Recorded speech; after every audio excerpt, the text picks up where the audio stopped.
it's difficult to estimate. You can ask an appraiser, what is my exposure for ordinance and law? They might give you a ballpark, but it's going to be hard to nail down. You're going to see caveats within their appraisal saying, yes, this is replacement cost. If we were to build this building, excluding these items, covering these property, but to say what is the difference to bring you up to code, we don't know that where we are right now, let alone when disaster happens. So we need a reliable, broad form to provide coverage for this. We have Part A, and this is the biggest portion. So Part A is coverage for loss to the undamaged portion of a building. So this building that we're in right now, in Brevard County, 51% of the building is damaged. More than likely, that line is 51%, where they're going to say, Comfort Inn, you can't just rebuild. You are going to have to tear down the rest of the building, the other 49%, and rebuild it all up to code. It's about 5% of the premium. I think we can usually negotiate it at closer to 2 to 3%, and it could amount to millions of dollars for a condo association. A lot of these are very hard to estimate going in, and not very expensive to add in, especially at adequate limits. So we just need to make sure you're addressing that. The interesting thing about Part C is it breaks the indemnity rule, which is just making you whole to what you were. It actually puts you in a better position because it's better construction than maybe what it was before it was damaged. You have an issue where electrical arcing fries association property. You're not going to have coverage through that for your normal property policy. And people say, well, I don't have an elevator, I'm in a smaller association or whatever that may be. Why do I need this? We had a 6-unit, was it a condo or an HOA? I think it was an HOA. They fried their box, $60,000 in damage. And this policy for that size HOA was like $500. For a $30 million condo, it's like $700. So, and you could have further issues with elevator, other equipment, HVAC, but it picks up the peril of electrical arcing. That's really the biggest issue. Coinsurance. So this bleeds into a lot of areas, and I'm going to talk about the appraisal further on this, but basically understanding what the difference is. Everybody sees 100%, they think that's the best. It's actually the worst. So we want our coinsurance to be either 80% or agreed value. And what this basically is, go and put up the next slide, is a did over should calculation. So everybody is following the statute, right? Every 36 months you receive a new appraisal. I have some associations that they get theirs every single year because they want to be on point with it. The appraisal services, because it's every year, they kind of give them a discount. So, to get an update, maybe $500 or $600, and because they know it's going to be every year, it makes sense for them to be at value. And I know a lot of people have probably experienced this. We had a huge run-up in value for replacement cost. Okay, there were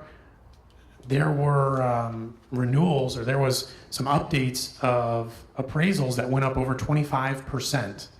This was a 36-month-old appraisal, went up 25%.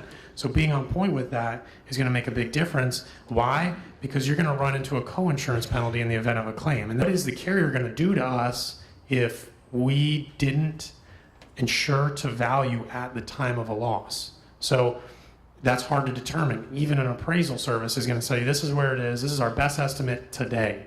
In 6 months, that could change. So that's what coinsurance is really for, is to give us wiggle room on those values increasing. So in this scenario, we have a partial loss on a home, $200,000 loss, and the replacement cost for the home was really $1 million at the time of the loss. They were only insured for $700,000. Well, you say it's only a $200,000 loss, no big deal, right? The carrier is going to give me $200,000 less my deductible. Well, no, they had a 100% coinsurance clause in their insurance document, and it's a did over should calculation. So we see 700,000 divided by $1 million means we were at 70%. Okay, 70% of 200,000, we receive $140,000. That's a $60,000 penalty that this homeowner self-insured for. Okay, so if we have a broader coinsurance, which is 80%, even though they were not even close to what they should have been, they're only going to have a $25,000 penalty. We know that when it comes to associations, that number is, could be 5-10 times that. Now, the best terms we can receive are agreed value. Sometimes that costs money, sometimes it's free, but if we have a recent appraisal, we can almost always negotiate that in. Building that appraisal needs to be based on a few documents. And I sent out, I don't remember if I included it in there, some details saying that your documents are going to outline what property is covered and what's not, which could differ from 718. And we'll go into what exactly 718 includes and excludes. But your appraisal should be built on that.